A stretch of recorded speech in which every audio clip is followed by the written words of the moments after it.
Hello, boys and girls. I'm going to be teaching you all about poetry and what poetry is.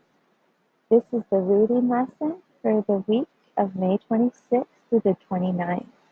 This video will help you answer questions in your packet on page 32 through page 40.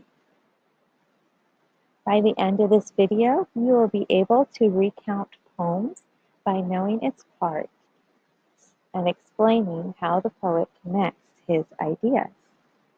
Vocabulary. Whenever I see new vocabulary, I think, I probably should write this down because this is going to be important.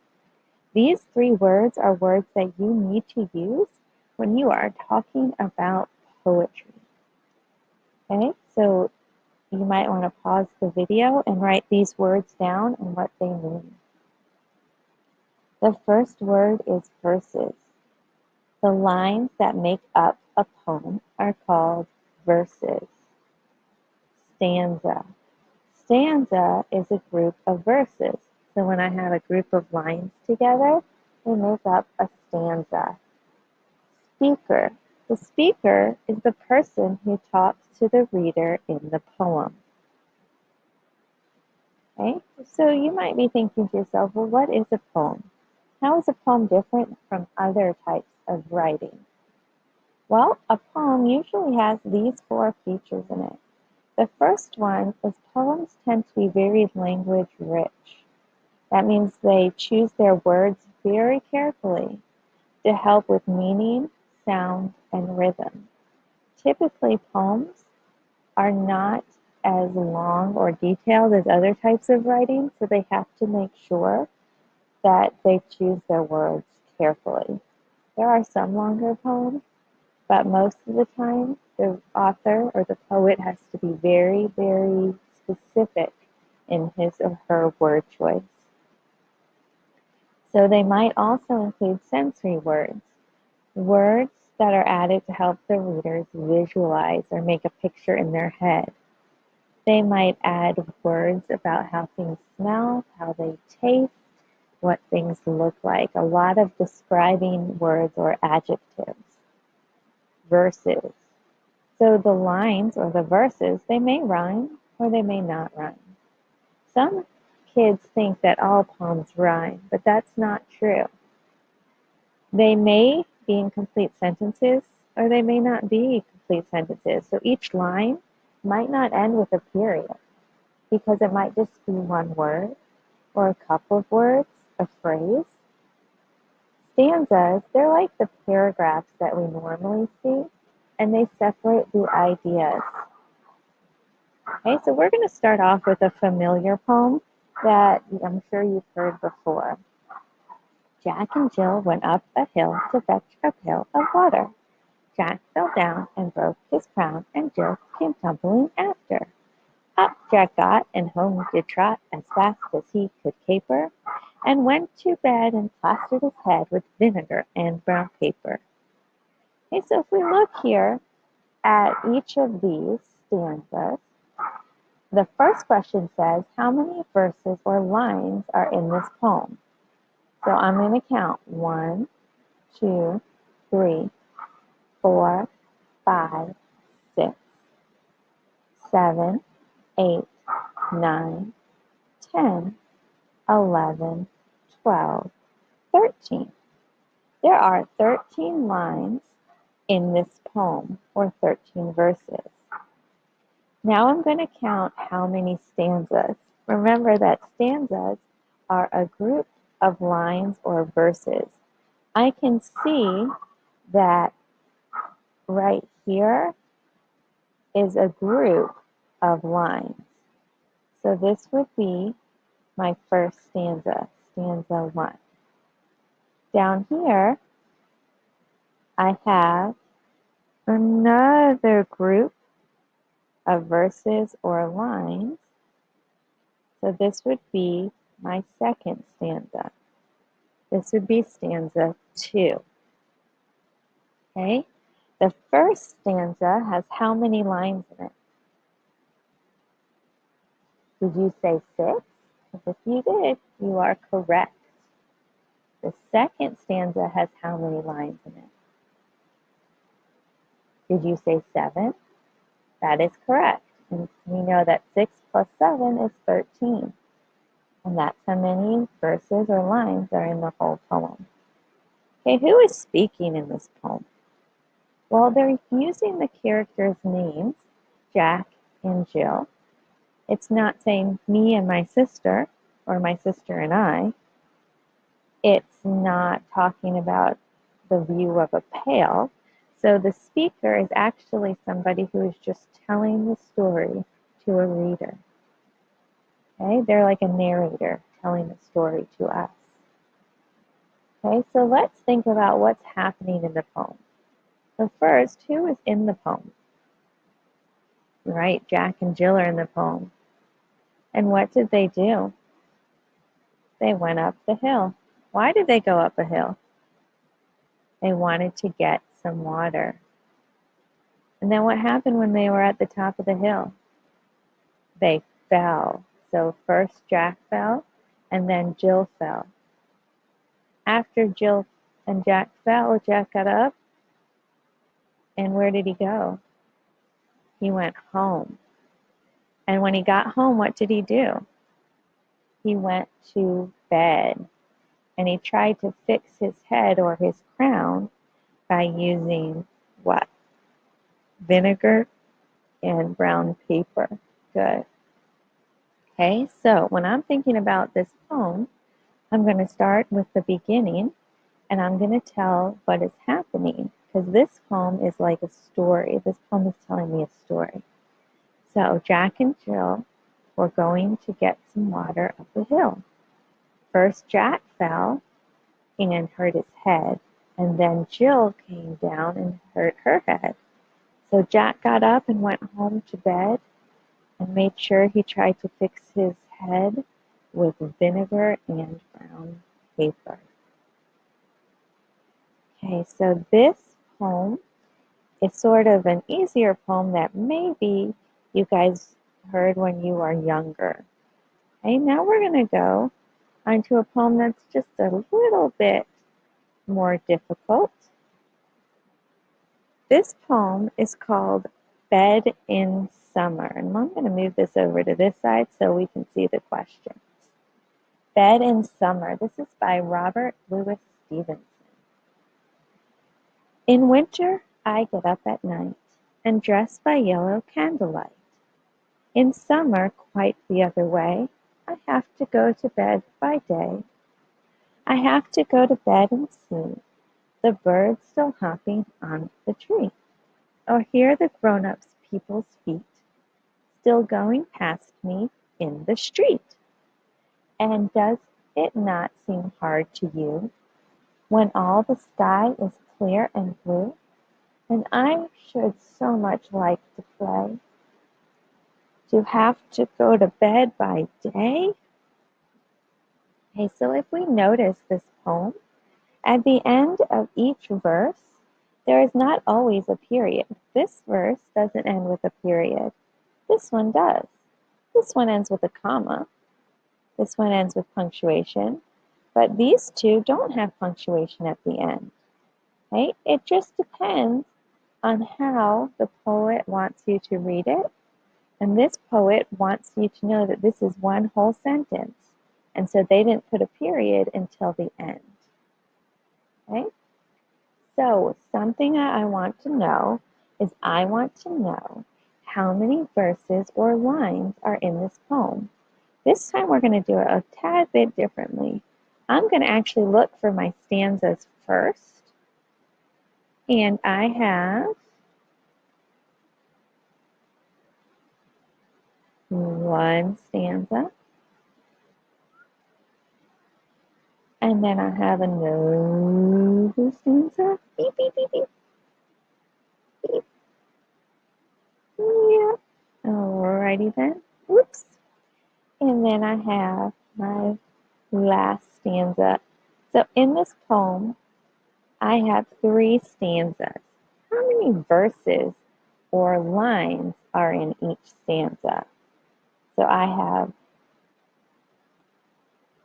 1, Hold on, I think I need to make it a little bit bigger. And I have 1, 2, 3, 4.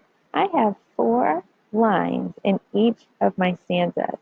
So if I have 4 lines in each stanza and I have 3 stanzas, how many lines are in my poem?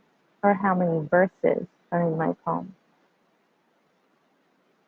So that's right, there are 12 because 4 groups, 3 groups of 4 would be 12. Okay? Now, I'm going to get rid of this for now because I don't like the way my circles look. I am going to go back though and I'm going to number my stanzas so I can refer back to them. So this is stanza 1, this is stanza 2, and this is stanza 3. All right, now, no, go back, go back. All right. Now, I want to know, is the person speaking in the poem, so is the speaker of the poem a child or an adult? And how do you know? I think that the person speaking in the poem is a child. And here's why I think that. Okay, so I'm going to look for clues within the poem or text evidence. Okay, the first thing is it says, I have to go to bed. So usually adults don't have a bedtime. Only kids usually have a bedtime. Now sometimes adults have to go to bed at a certain time so they can get up for work the next day. But it's starting to make me think that it might be a child. Then they said grown-up people's feet. Well, grown-up people, usually adults don't call other adults grown-up people. Usually a child thinks of an adult as a grown-up. And the last one says that they would like so much to play. Adults typically don't play. Children are more the ones who are playing. So this makes me think that a child is the speaker of the poem. Okay, so now let's look at what is happening in the story or in the poem. This poem is telling a story or really just describing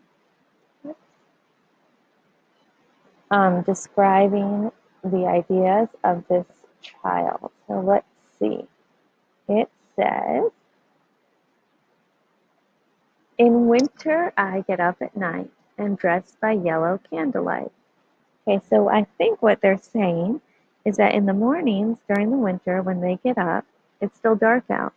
So they have to use a light to help them see. Now it says candlelight. So I'm guessing this poem is really old because now we wouldn't use a candlelight. We would probably just turn on our regular lamps. Okay, and if I look up here, I see, yeah, it's an older poem. Because the poet was born in the 1850s. Okay, so I'm thinking about what is stanza 1 about. Stanza 1 is about how in the winter they have to get up and it's still dark out, but in the summer they have to go to bed and it's still light out. Okay? The second stanza is talking about all the things that are happening when the child is trying to go to bed. So they're seeing birds still out there and they're hearing people still walking and up and down the street. Okay? Now, how are stanza 1 and 2 connected? Well, stanza 1 is talking about how in the summertime, unlike the winter, they have to go to bed and it's still light out. And the second stanza is talking about all the things that are still happening because it's daytime out. And if I even move on to the third stanza is telling me more about what's going on and why it's so difficult to go to bed. Because the sky is still blue outside and this person wants to play, so they don't really want to go to bed during the day. Okay, so now I'm going to tell what is happening in the poem.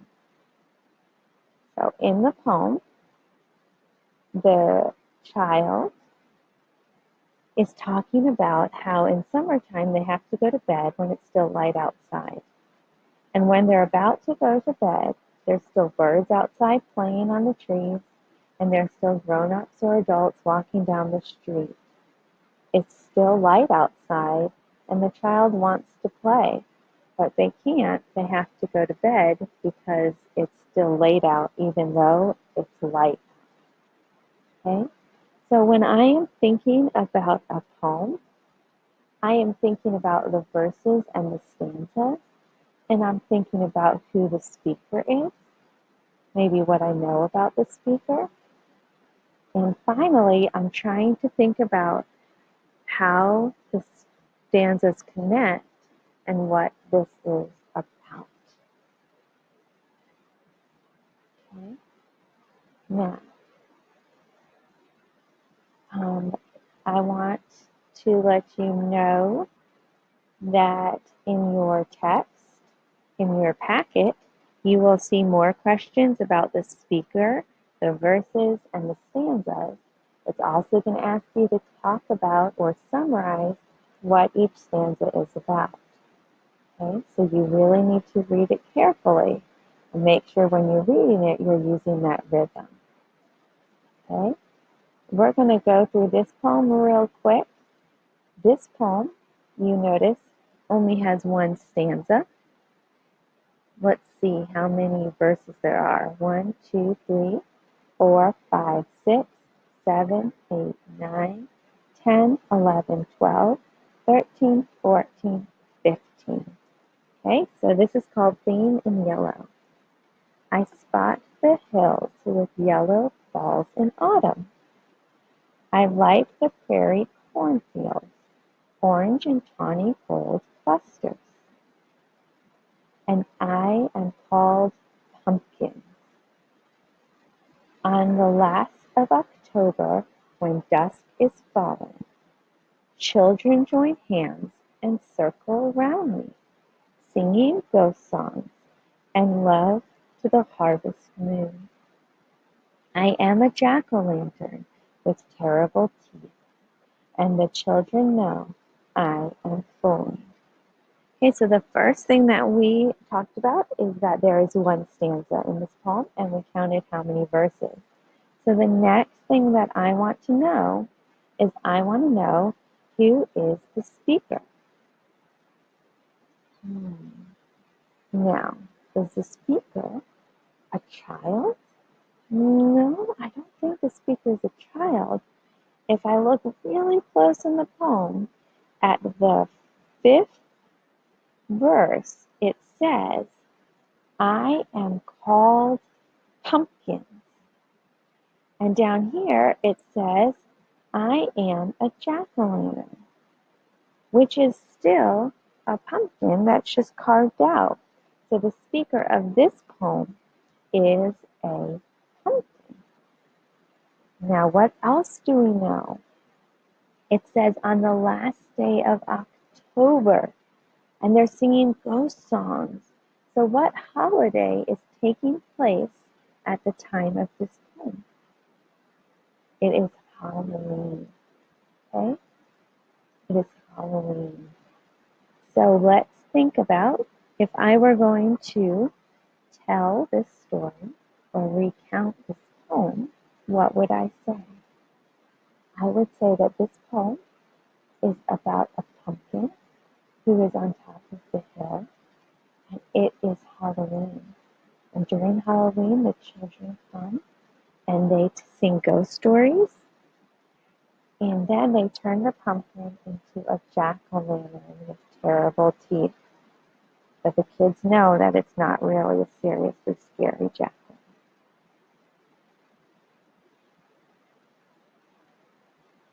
All right. Now, these are my references where I got my information from. The slides are from Slide Carnival. The poems are what we call public domain, which means that they don't have copyright laws associated with them. And I got those from poetry.org. I got the information from iReady, and that's where the information comes from in your packet. So hopefully you'll learn something about poems and you can apply it to your packet. Remember, you can reach out to your teacher at any time and ask for help.